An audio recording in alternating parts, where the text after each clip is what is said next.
저는 지금은 행정부의 법무부 장관으로서 일을 하고 있지만 기본적으로는 국회의원이기도 합니다.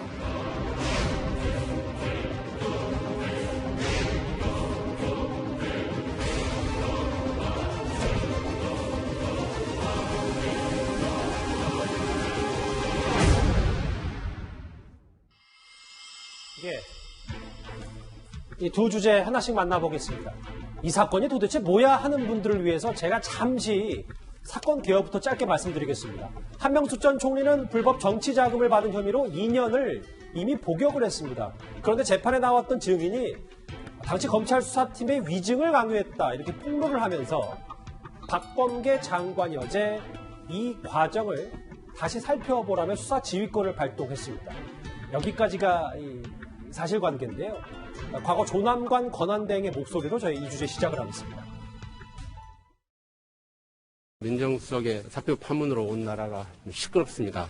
이무적인 핀셋 인사는 하지 말 것을 강력히 지금 요청을 한 상태입니다. 법무부와 대검의 안정적인 협력 관계가 회복되어서 국민들의 심려를 더 이상 끼치지 않았으면 하는 바람입니다. 예, 김경진 의원님. 어제 박범계 장관이 수사지휘권을 발동했고 오늘 대검의 입장이 나왔는데 조남관 대행, 대검 부장회의에 일선 고검장도 참여하겠다, 시키겠다. 그냥 결론부터 얘기하면 사실상 반격, 불복 이렇게 해석해도 되는 거예요? 그러니까 실질적으로는 아마 법무부 장관을 기소했으면 하는 바람이겠지만 조남관 총장 직무대행은 기소 안 하겠다라는 뜻을 아마 저런 방식으로 표현을 한 것이 아닌가 싶어요, 보면. 예. 그러니까 지금 공소시효가 22일이니까 어쨌든 21일까지는 기소를 하게 된다면 그때까지 기소를 해야 될 거 아니겠습니까? 그런데 지금 주말 끼어 있는데 전국의 고검장들하고 그다음에 대검의 지금 검사장들 하면은 전부 한 14명 정도 이렇게 될 텐데 예. 그분들에게 기초 자료 배포하고 검토하고 회의하고 하는 것들이 사실은 쉬운 상황은 아니거든요. 그래서 사실상 저런 완곡한 표현으로 법무부와 대검이 이제 검찰이 충돌을 피하면서 사실상 수사지휘를 피해가는 그런 형식을 취한 것이 아닌가 싶고요. 저건 또 어떤 면에서 보면 박범계 장관 입장에서도 저런 수사지휘가 불가능하다라고 보는 형사소송법 학자들도 많거든요. 법조계에서는. 네, 법조계에서. 그러니까 기소해라 차라리 수사지휘를 한다면 또는 불기소해라 아니면 구속영장을 청구해라 또는 구속영장을 기각해라 이런 수사지휘는 가능하지만 예. 대검 참모진들과 협의해서 다시 재검토해라 이런 수사지휘는 수사의 절차에 관한 내용이기 때문에 본시 그런 내용의 수사지휘는 불가능하다라고 보는 학자들도 많아요, 보면. 박 장관의 이런 수사지휘권 발동. 예. 그래서 근데 왜 그럼 박 장관이 저런 수사지휘를 했을까? 결국은 본인이 속해 있는 민주당의 어떻게 보면 정파 내부에서는 예. 한명숙 총재에 대해서 어떻게든지 뭔가를 해주고 싶고 그런데 박 장관 입장에서는 사실 그게 불가능하다. 실제로 한만호 씨 같은 경우도 이게 1심에서 법정에 와가지고 나는 이게 한명숙 씨한테 돈 준 적이 없다. 검찰에서 이게 강압을 해서 돈을 줬다고 검찰 수사 때 그렇게 진술을 했다라고 얘기를 했지만 그럼에도 불구하고 유죄 판결이 인정이 됐었고 네. 그 증언 자체가 또 위증이라고 한만호 씨에 대해서 기소가 돼가지고 그 위증 사건이 대부분 확정까지 났던 사건 아니겠습니까? 네. 그러니까 어떤 경우의 수도 사실은 이 한명숙 씨에 대한 사건은 뒤집어지기가 어려운 상황이 총리에 대한 사건은 뒤집기 어려운 사건인데 뭔가 그래도 본인이 소속되어 있는 정파라든지 이쪽에 대해서 하는 신용이라도 해줘야 될 필요성이 있기 때문에 예. 그런 측면에서 보면 박범계 장관이 저런 식의 애매모호한 수사지휘를 했고 또 대검에서도 그걸 슬그머니 받아서 저런 식의 애매모호한 어떻게 보면 대처를 통해서 예. 그냥 공소시효 지나가면 사실상 어떻게 다 할 수는 없는 거니까요, 보면. 그래서 그런 식으로 서로 간에 그냥 이심전심으로 대처하고 있는 것이 아닌가라는 추측도 일부가 들기는 합니다. 김 의원님은 그렇게 이런 시각을 갖고 있군요. 근데 장혜철 평론가님. 그런데 이제 부장회의에 고검장들도 같이 하겠다라고 조남관 대행이 얘기한 이유는 만약에 고검장들이 없었으면 친정부 상영의 검사와 대검 간부들이 많기 때문에 여기서는 당연히 한명숙 전 총리 편을 들 수밖에 없다. 이렇기 때문에 고검장들을 회의에 참석시킨 거 아니냐 이런 해석이 있거든요. 제가 이번 주 뉴스 탑10에서 그 이야기를 했던 것 같아요. 대검 부장회의가 다시 열리면 보나마나한 부장회의, 결론이 정해진 부장회의일 수밖에 없다는 말씀을 드렸는데 보시는 것처럼 우선 한동수 감찰부장은 이거 기소해야 된다는 강력한 의견을 가지고 있죠. 그리고 윤 전 총장 징계에 깊이 관여했으며 조국 전 장관이 본인이 법무부를 떠나는 날 마지막으로 단행했던 원포인트 인사의 주인공입니다. 그리고 이종근 형사부장 같은 경우는 추미애 전 장관 인사청문회 준비단에 있었고 그 배우자인 박은정 감찰 담당관이 윤 전 총장 징계하는 과정에서 부하 검사에게 거짓 보고서, 허위 보고서를 내라 했다는 그런 의혹을 또 받고 있습니다.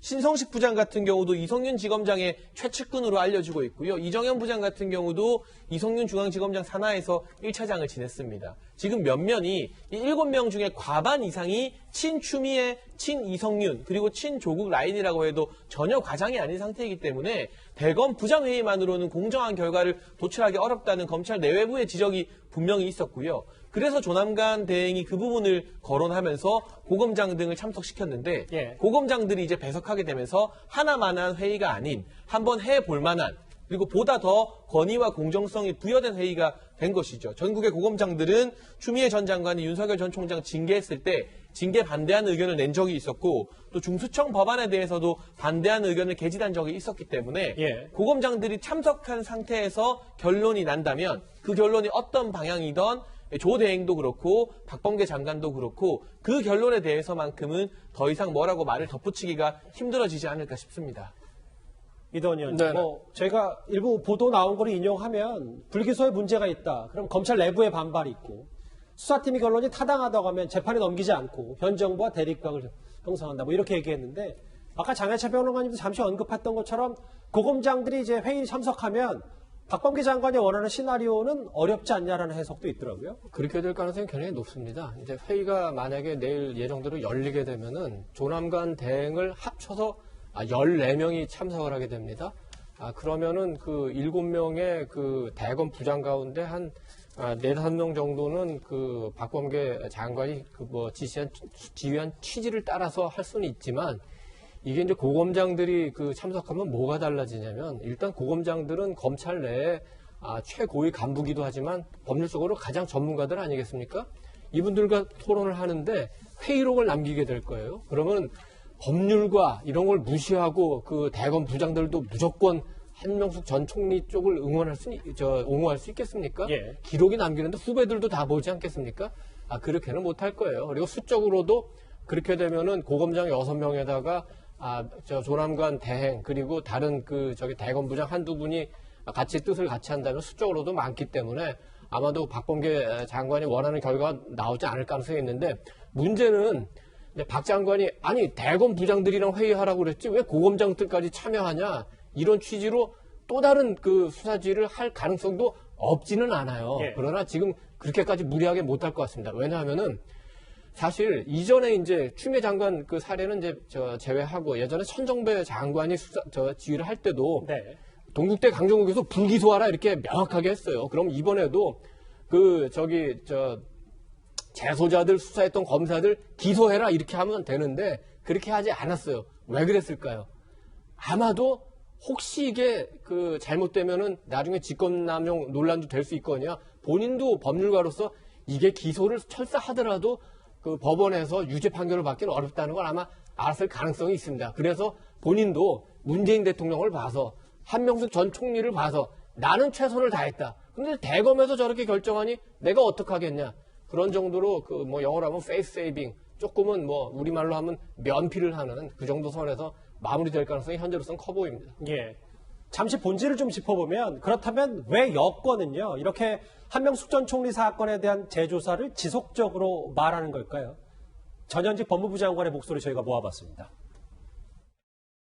이만정 검사가 기록을 꼼꼼히 정밀 조사를 했다고 들었습니다. 이만정 검사의 수사 결론대로 기소가 되고 이런 것이 만천하에 드러난다면 이건 정말 검찰 개혁을 하지 않으면 안 되는 거죠. 한명 전 총리가 진짜 억울한지 아닌지를 조사하는 문제와 이 수사 과정과 재판 과정, 더 나아가서 그 재판의 가운데는 딱 양승태 대법원장으로 대표되는 소위 사법농단이라는 것이 있었습니다. 그럼 내일 열리는 회의에서 어떤 결론이 나올지도 저희가 좀 봐야 될 텐데요. 근데 김관욱 교수님, 네. 야당에서 주장하는 건 그러니까 이 관련해서 한명수 전 총리 유죄를 뒤집을 수는 없으니까 결국 이 사면론에 불을 지피기 위해서 박 장관이 수사지휘권을 발동한 게 아니냐 이렇게 해석하고 저는 있습니다. 그렇게 생각하지 않습니다. 예. 지금 한명수 전 총리만 사면할 수 있는 상황이 아니에요. 그러니까 박근혜 전 대통령, 이명박 전 대통령이 지금 구속 상태에 있는데 이 한명수 전 총리만 사면한다? 그건 정치적 행위인데 그런 정치적 행위 하기가 쉽지는 않습니다. 저는 박범계 장관의 의도를 좀 우리가 왜곡하는 부분이 있다고 생각해요. 지금 수사지휘의 내용을 보면 네. 이게 감찰부장, 감찰3과장, 이문정 검찰정책연구관 의견만 들어보라는 거거든요. 그러니까 그 부분이 실질적으로 잘 안 들어졌다. 그래서 기소를 안 했다라고 이제 박범계 장관은 그렇게 생각하는 모양이에요. 예. 6천 쪽을 다 보고서 지금 이거 불기소를 한 것이냐.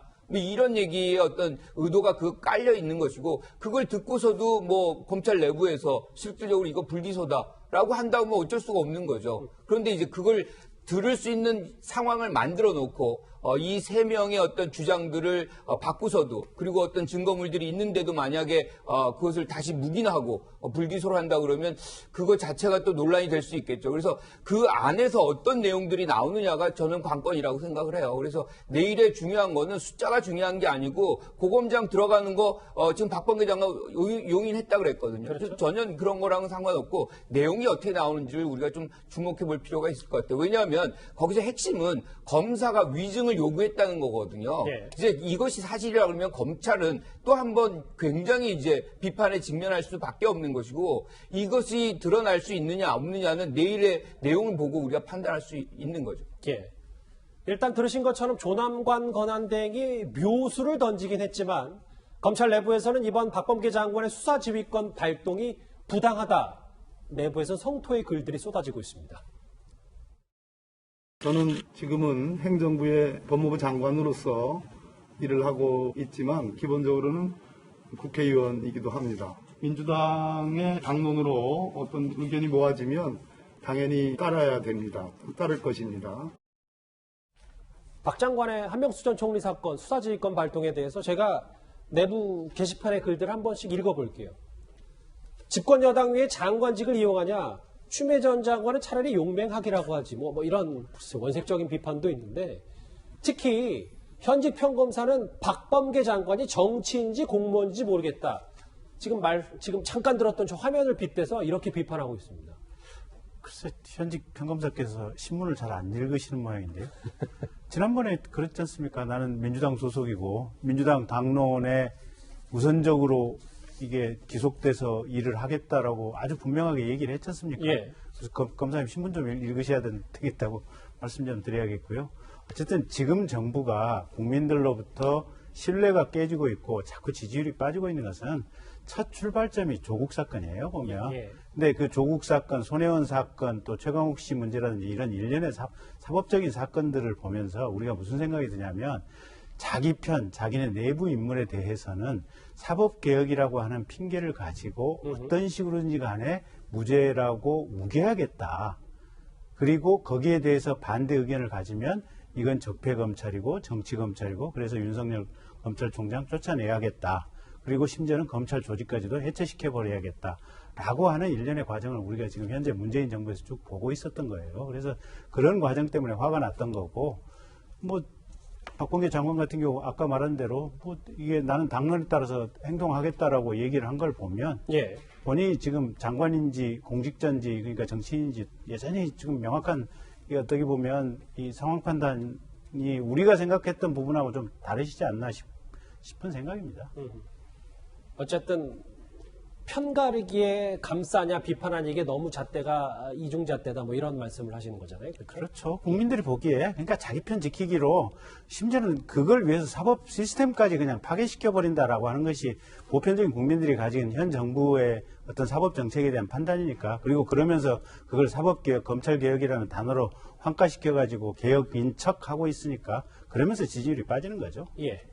저는 이 부분에서 우리가 이제 헌법이 있습니다. 우리 대통령 중심제를 채택하고 있지만 의원 내각제적 요소가 있어요. 국회의원이 사실상 장관의 임명을 가능한 겁니다.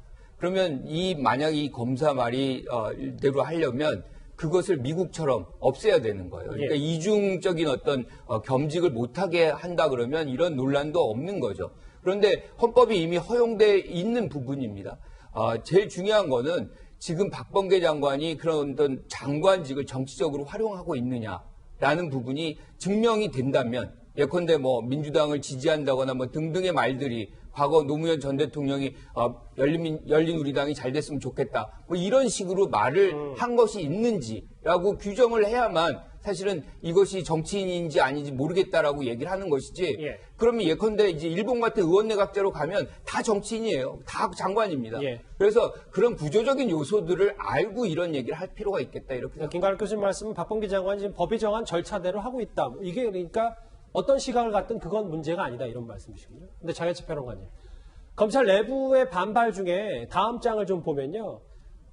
본인 실명을 얘기를 하면서 10년이 지난 지금까지 고생하고 있다. 너무나 미안하고 죄송하다. 이 말인즉슨 뭐냐면 수사팀 소속이었던 검사가 박범계 장관의 애들로 비판하고 있다. 이렇게 받아들여도 되는 거예요? 네, 그렇죠. 이 양석조 검사가 본인이 이제 재소자의 어떤 회유를 뿌리쳤더니 재소자가 검사를 흠집내기 위해서 가짜로 거짓말을 퍼뜨린 그런 경험까지 공유를 했습니다. 일반적으로 재소자들이 본인의 어떤 유리한 입지를 위해서 수사를 하는 주체가 되는 검사를 흔드는 이런 악의적인 소문을 내는 경우가 상당히 많다는 예시를 든 것 같고요. 이 한명숙 전 총리 사건에서도 문제가 되었던 건설업자가 말을 바꾸게 할 거라는 소문이 그때 구치소에 무성했다고 하는데 예. 검찰 측에선 증거가 많기 때문에 설마 말을 바꾸겠냐 싶었답니다. 그런데 막상 재판에서 정말 돈 준 적이 없다고 말을 바꿨고 결과적으로는 소문이 무성했던 재소자들, 구치소를 조사할 수밖에 없었던 당시의 상황이란 게 있었는데 그로 인해서 후배 검사가